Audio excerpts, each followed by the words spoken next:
Müslümanlar dertli, Müslümanlar sıkıntılı, Müslümanlar harap. Müslümanlar kimi destekleyeceklerini, kimi dua edeceklerini dahi bilmiyorlar. Şaşkınlar. Suriye'deki zulüm için batıdan medet uman bir İslam dünyası, Mısır'daki zulüm için batıdan medet uman bir İslam dünyası, İslam dünyasını batı parçalamış, batı kanını dökmüş, batı zulmetmiş, hala da kanını dökmekte, zulmetmekte, biz zalimden medet beklemekteyiz. Biz ne yazık ki müminlere karşı şefkatli ve merhametli, kafirlere karşı şiddet olamadık. Biz ne yazık ki Kur'an'a uyup Hristiyanları ve Yahudileri dost tutmayın deyip dost tutmayacağımıza onlarla dostluklar kurduk ve kendi inancımızı, kendi imanımızı, kendi mümin kardeşlerimizi sattık.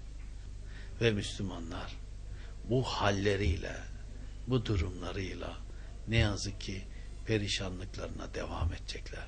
Ne zaman ki hulusi kalp ile eşhedü en la ilahe illallah ve eşhedü enne Muhammeden abduhu ve resuluhu deyip içimizdeki putları ve dışımızdaki putları yıktığımızda o zaman biz imanımız kemale erip bütün Müslümanlar bir ve beraber olacak. Biz her acıda oturup kendi kendimize lanetler yağdırıyoruz. Kendi kendimize oturup kahrolsunlar yağdırıyoruz. Ama biz imanımızın gerektiği gibi yaşayamıyoruz. Çünkü Müslümanlar cihadı unuttular. Cihad etmeyi gözleri almıyor. Biz dolaplarımızdaki elbiseler bizi kandırıyor. Altımızdaki arabalar bizi kandırıyor. Lüks evlerimiz bizi kandırıyor. Makamlarımız, mevkilerimiz, müdürlüklerimiz, başkanlıklarımız, milletvekilliklerimiz, valiliklerimiz, kaymakamlıklarımız bizi kandırıyor. Fabrikalarımız, mallarımız, mülklerimiz, iş yerlerimiz bizi kandırıyor. Biz ilahi kelimetullah uğruna her şeyi feda edip Allah'a doğru koşamıyoruz. Bütün sıkıntımız bu. Belki de benim sıkıntım bu.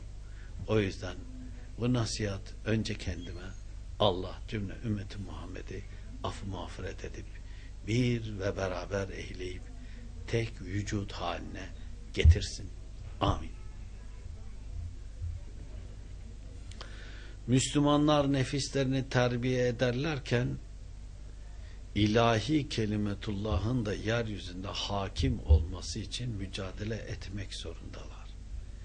Her ikisini beraber götürecekler. Müslümanlar kendi içlerinde dinlerini yaşamaya çalışırlarken başka din kardeşlerini de düşünüp zulüm altındaki Müslümanları da kurtarma ilkesine sahip olacaklar. Tabi bunun oluşması için Müslümanların bir vücut altında, bir şemsiye altında, bir bayrak altında, bir siyasi teşekkülün altında toplanmak zorundalar. Bunu toplayabilmek için, bunun mücadelesini verebilmek için Müslümanların dünya üzerinde bir şura, bir meclis kurmak zorundalar.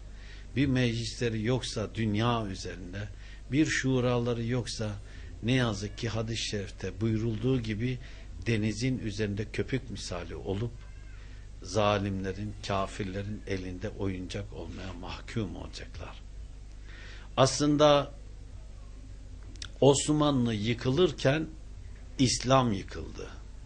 Daha doğrusu Müslümanlar yıkıldı. İslam'ı yaşayan bir sistem yıkıldı. Ve insanlar Osmanlı Devleti'nin parçalandığını zannettiler. Parçalanan İslam ümmetiydi. Ve o gündür, bugündür İslam ümmeti bir ve beraber değil.